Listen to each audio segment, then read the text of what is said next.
अस्सलाम वालेकुम रहमतुल्लाह। फर्स्ट ईयर क्लास, क्या हाल है? ठीक है। आज हमारे पास 6.2 एक्सरसाइज जो कि पहले चल रही थी, आज हमारे पास चंद एक सवाल हैं, उनको ज़रा देख लें। क्वेश्चन नंबर 6 है हमारे पास।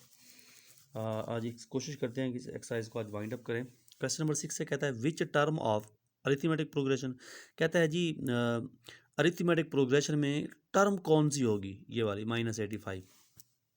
कितनी टर्म है टोटल? मतलब 5 से स्टार्ट हो रहा है ना, -85 तक जा रहा है। तो इसमें से टर्म बताएं कौन सी होगी। टर्म से मुराद ये होता है, मैंने आपको लास्ट टाइम भी बताया, टर्म से मुराद होता है एन। एक होता है nth टर्म, nth टर्म से मुराद होता है ए एन। अगर ओनली टर्म आ जाए तो इसका मतलब है एन फाइंड करना है हमने। विच टर्म, क्या टर्म होगी ऑफ अरिथमेटिक प्रोग्रेशन।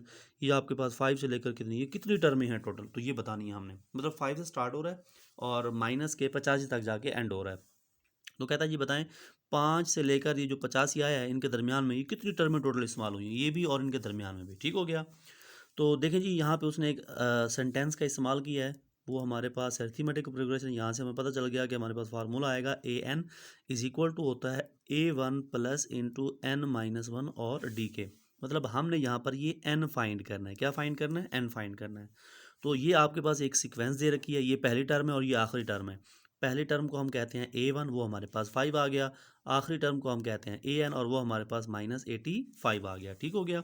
उसके बाद हमारे पास D चाहिए हमें, और D क्या होता है? D होता है कि दूसरी टर्म में से पहली को माइनस करना। अगर मैं 2 में से 5 को माइनस करूं तो मेरे पास जो D हासिल होता है वो होता है 3। मतलब मेरे पास सारे टर्में आ गई। A1 भी आ गया, मेरे पास AN भी आ गया और मेरे पास D भी आ गया, और इनके अंदर इस्तेमाल भी यही हो रहा है। तो बाकी सारी चीज़ें मैं मालूम कर सकता हूँ। क्या है जी? वी नो हमारे पास nth टर्म जो होती है वो इक्वल होती है A1 plus into n-1 and D के। AN हमारे पास -85 है और A1 हमारे पास है 5 प्लस इंटू n-1 वैसे का वैसे, और D हमारे पास है -3। ठीक हो गया। देखें, अगर 5 को इधर लेके आऊँ, ये है माइनस का 85, क्योंकि मुझे n चाहिए, उसके साथ जो भी टर्म है उनको अलग करूँगा।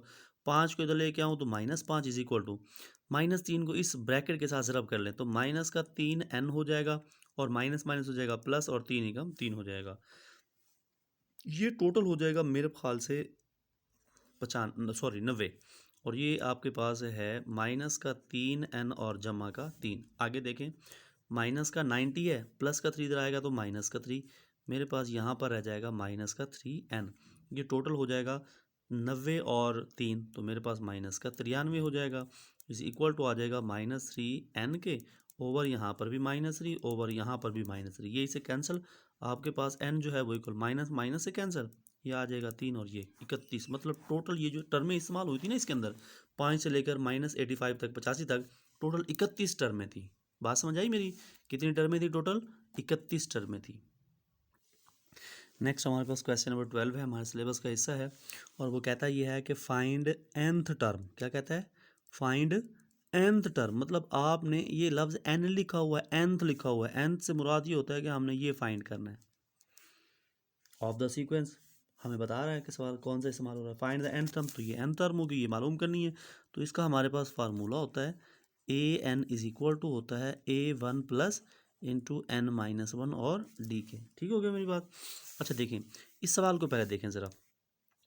देखें जी, मैं इस सवाल को लिख सकता हूँ ऐसे, मेरे पास 4/3 इसका स्क्वायर है, फिर कॉमा 7/3 इसका भी स्क्वायर है, फिर कॉमा 10/3 इसका भी स्क्वायर है, और अप टू कंटिन्यू है। ठीक हो गया। देखिए जी, सीक्वेंस के अंदर, किसी भी सीरीज़ के अंदर आप ये कर सकते हैं कि अगर हर टर्म का अलग अलग स्क्वायर हो तो आप उसको होल स्क्वायर में लिख सकते हैं। मतलब आप इसका स्क्वायर ओवरऑल लगा सकते हैं। ठीक हो गया। मज़ीद अगर मैं थोड़ा सा इसको मज़ीद कैलकुलेट करूं तो इसमें एक टर्म सेम दिखाई दे रही है, 1/3 सेम दिखाई दे रहा है सब में। तो ये 4 रह जाएगा, 7, 10 और फिर अप टू, और ये इकट्ठा आ जाएगा स्क्वायर। मतलब मैंने यहाँ से कुछ कॉमन ले लिया। अब क्या कॉमन लिया वो आपको नज़र आ रहा है, मैंने 1/3 कॉमन ले लिया है। तो अब ये जो मेरे पास एक सीरीज़ बनी है ना, ये सीरीज़ बनी है, ये मेरे पास क्या है? मेरे पास यहाँ पर A1 है पड़ा, और वो है 4, क्योंकि पहली टर्म ये है ना, ये दूसरी, ये तीसरी है। और दूसरे नंबर पे मुझे चाहिए D। क्या करेंगे हम? 7 में से 4 को मतलब दूसरी टर्म में से, हर अगली टर्म में से पिछली को माइनस करते हैं। 7 में से 4 को नफ़ी करूँ तो जवाब मेरे पास 3 आता है। 10 में से 7 को नफ़ी करूँ तब भी मेरे पास 3 आता है। मेरे पास D आ गया। अब मैं फार्मूला यहाँ अप्लाई करूँगा क्योंकि सीरीज़ यहाँ है, यहाँ तो नहीं है ना, और मुरब्बा भी वैसे का वैसे आएगा। तो मेरे पास फार्मूला ये होता है A1, तो मेरे पास 1/3 वैसे का वैसे इधर A1 की जगह पे क्या आ जाएगा, A1 की जगह पे आ जाएगा 4, फिर प्लस इंटू मेरे पास n-1 और d की जगह पे क्या आ जाएगा 3 आ जाएगा, और ओवरऑल था क्या स्क्वायर। दोबारा देख लें, मैंने फार्मूला इस जगह पे अप्लाई किया है, 1/3 भी वैसे का वैसे और स्क्वायर भी वैसे का वैसे। आगे चलते हैं जी, हमारे पास क्या होता है, हमारे पास 1/3 आ जाएगा, इधर आ जाएगा आपके पास 4, फिर प्लस 3 को अंदर मल्टीप्लाई करें, ये आ जाएगा 3n एंड -3, और ओवरऑल पावर कितनी है इसकी, पावर 2 है। ठीक हो गया।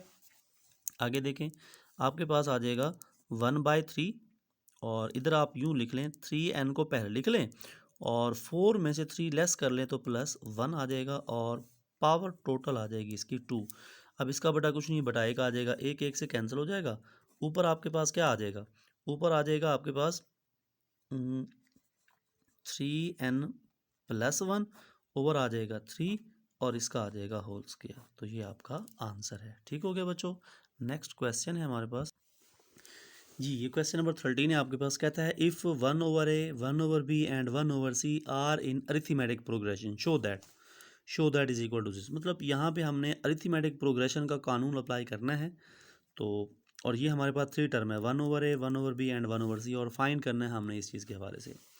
तो इसमें हम इसका फार्मूला अप्लाई नहीं करेंगे। ये क्वेश्चन नंबर 13 है, सेम क्वेश्चन नंबर जो 14 है वो भी इसके जैसा है, मेथड सेम है, जो आगे थोड़ी सी तब्दीली है वो मैं बता दूंगा आपको। तो आपने इस सवाल में करना ऐसे है कि ये फर्स्ट टर्म है, ये सेकंड है और ये थर्ड है। अगर आप नोट करें, हम डी कहते हैं, कॉमन डिफरेंस जो होता है वो ये होता है कि दूसरी टर्म में से पहली को माइनस करते हैं, मतलब 1/b में से 1/a को माइनस करेंगे। मिसाल के तौर पे अभी आपके पास एक टर्म आई थी, वो आपके पास आई थी 4, 7 और 10 और अप टू 100 ऐसे था ना। जब आप उसमें से डी निकाला था, आपने क्या किया था, आपने दूसरी में से पहली को नफी किया था ना, किस में से, दूसरी में से। तो ये पहली है, ये दूसरी है, तो दूसरी में से पहली को नफी किया है। ये इक्वेशन नंबर आपके पास 1 आ गई। ठीक हो गया। अच्छा, दूसरे नंबर पे मैं यूँ भी तो कर सकता हूँ, ये वाला डिफरेंस जो है ये क्या आ जाएगा, मतलब दूसरा मैं डिफरेंस ले लूँ 1/c माइनस 1/a, ठीक रहेगा नहीं ठीक रहेगा। मतलब मैं दूसरी में से पहली को भी माइनस कर सकता हूँ और तीसरी में से दूसरी को भी माइनस कर सकता हूँ। तो मैंने वही कर दिया, इसे मैंने इक्वेशन नंबर 2 का नाम दे दिया। ठीक हो गया। अच्छा, अब आप मुझे ये बताएं कि मैं इसको ऐसा नहीं कर सकता कि डी जो होता है वो इक्वल होता है डी के, होता है कि नहीं होता। तो ये वाला डी वाला जो आंसर है मैं इसकी जगह पे पुट कर दूंगा, और ये वाला जो डी वाला आंसर है मैं इसकी जगह पे पुट कर दूंगा। मतलब ये क्या आ जाएगा, मेरे पास आ जाएगा 1/b minus 1/a is equal to, इसका आंसर ये आ जाएगा 1/c 1/b। क्लियर हो गया। दोनों डिफरेंस बराबर कर दिए, क्योंकि डिफरेंस होते ही बराबर है ना। आप इसका डिफरेंस ले, जवाब क्या आएगा 3, इसका डिफरेंस ले, ये क्या आ जाएगा, ये तो है ना न्यूमेरिक, क्लियर नजर आ रहा है कि इसके डिफरेंस बराबर होती हैं। यहाँ अल्फाबेट हैं दिखाई नहीं दे रहे, लेकिन हमें पता तो है ना डिफरेंस ऐसे लिए जाते हैं। ठीक हो गया।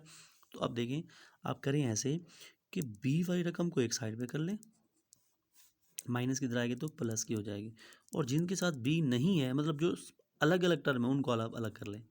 1/c था, -1/a उधर ले गया तो +1/a हो गया। यहाँ पे ले लें आप एलसीएम, बी से कैंसिल 1 आ जाएगा, बी से कैंसिल +1 आ जाएगा। यहाँ पे एलसीएम में क्या आएगा, ए और सी से कैंसिल आपके पास ए, फिर प्लस ए से कैंसिल आपके पास क्या रह जाएगा C. 1 and 1 2/b is equal to आपके पास a + c ओवर आपके पास ac आ जाएगा। ठीक हो गया। इसको उल्टा दें, उलट कर दें, क्योंकि मुझे b चाहिए, क्या चाहिए मुझे, b इज इक्वल टू चाहिए। तो आप यूँ कर लें, b/2 कर लें, इधर आप कर लें AC/a+c, मतलब ये उल्टेगा तो ये भी उलट जाएगा।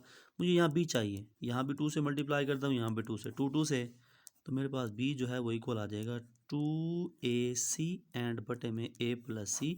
आपका क्वेश्चन प्रूव हो गया, हिंस प्रूव्ड या शो। ठीक हो गया। नेक्स्ट जो क्वेश्चन नंबर 12 है वो सेम ऐसे ही है। आप क्या करेंगे, आप डिफरेंस लेंगे, पहला डिफरेंस लेंगे, दूसरा डिफरेंस लेंगे। आप फिर क्या कर लेंगे, आप डिफरेंस को डिफरेंस के इक्वल नहीं रखेंगे, बल्कि उसमें उसने कहा ये है कि common difference is equal to something है। तो आप क्या करेंगे, आप डी में डी जमा कर देंगे, मतलब लेफ्ट लेफ्ट में जमा होगी, राइट उसके बाद आप उसको कैलकुलेट कर सकते हैं। ठीक हो गया बच्चा, हमारे पास 6.2 एक्सरसाइज जो है वो कंप्लीट हुई। कल इंशाल्लाह हम 6.3 एक्सरसाइज स्टार्ट करेंगे।